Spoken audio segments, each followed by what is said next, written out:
In this video, I will show you how to create subscribe animation for YouTube in CapCut. After the CapCut like this, go to media and then go to library. After you go to library, click on this green screen. So from there, if you click on the green screen, scroll to down, you'll be able to see here is it green screen, subscribe animation. So now drag it to your timeline. After you place it on your timeline like this, so now change the position. I'll take you to the end of my video. After that, select the green screen again and then go to this video, remove BG, and then all you have to do, click on this chroma key. After you check on the chroma key, don't touch anything, just click on the green screen.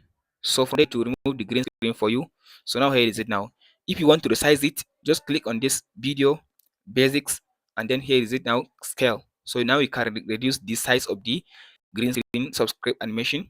So now you can just take to a place where you want to add it. And that's it, guys. Be sure to like and subscribe. Thanks for watching, guys.